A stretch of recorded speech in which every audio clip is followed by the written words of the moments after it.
sebagai daerah pertemuan budaya antara suku Jawa, suku Sunda, bangsa Arab, Tiongkok, dan para pendatang dari Eropa.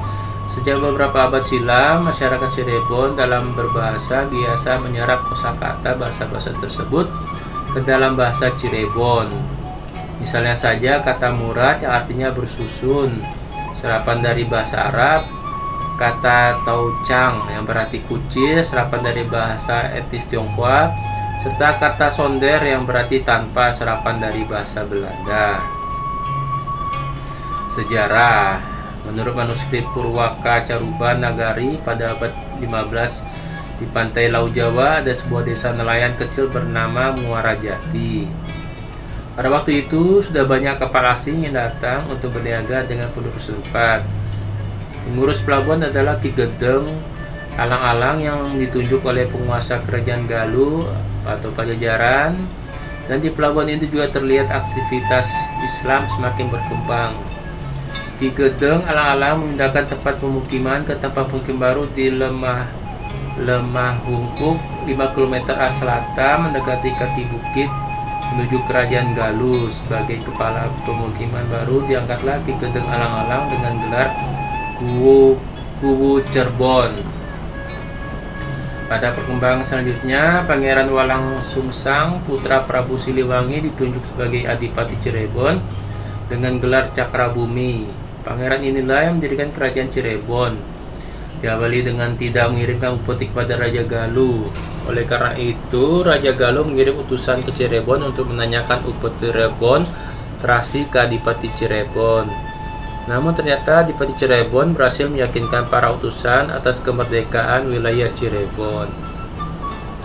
Dengan demikian, berdirilah daerah otonomi baru di Cirebon dengan pangeran yang menjabat sebagai adipati dengan gelar Cakrabuana.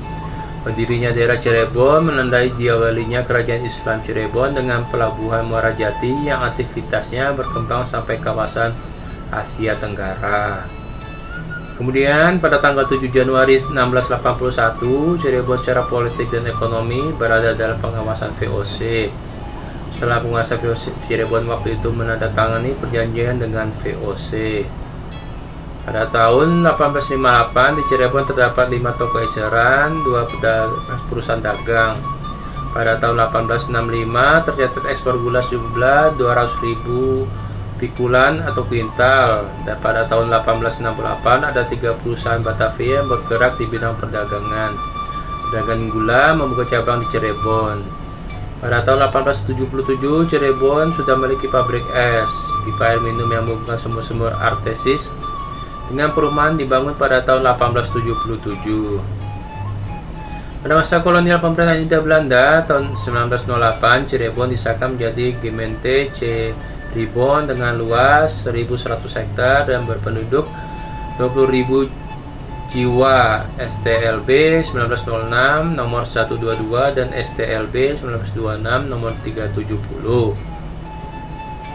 Kemudian pada tahun 1942 kota Cirebon diperluas menjadi 2.450 hektar dan tahun 1957 status pemerintahnya menjadi kota praja dengan luas 3.000 hektar.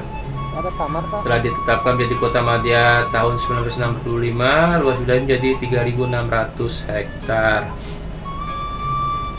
Pemerintahan berstatus Gemeente Cirebon pada tahun 1906, kota ini baru dipimpin oleh seorang Burgmaster atau wali kota pada tahun 1920.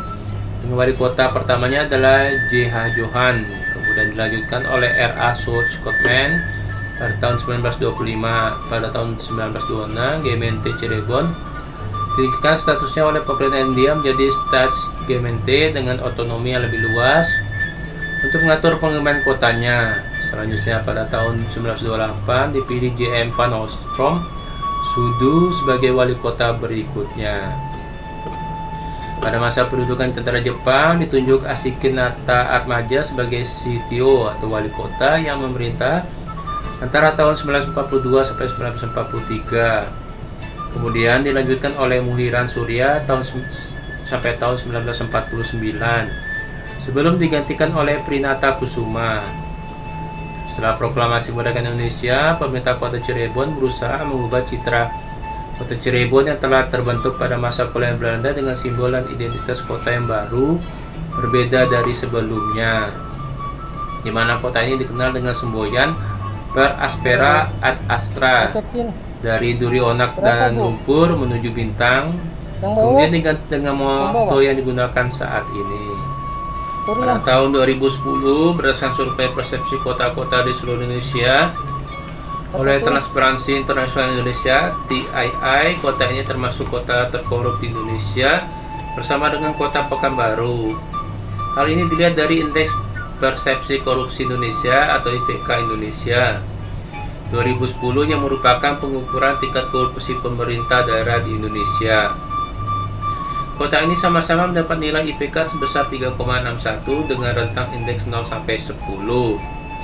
0 berarti dipersepsikan sangat korup, dengan 10 sangat bersih. Total responden yang diwawancarai dalam survei yang dilakukan antara Mei dan Oktober 2010 adalah 9.237 responden yang terdiri dari para pelaku bisnis, wali kota dan wakil. Wali Kota Cirebon adalah pemimpin tertinggi di lingkungan pemerintah Kota Cirebon.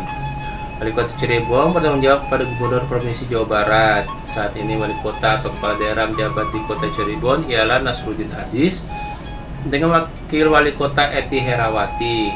Mereka menang pada pemilihan umum wali kota Cirebon tahun 2018. Pada periode sebelumnya, Nasruddin menjabat sebagai wakil wali kota bersama dengan wali kota Ano Sutrisno.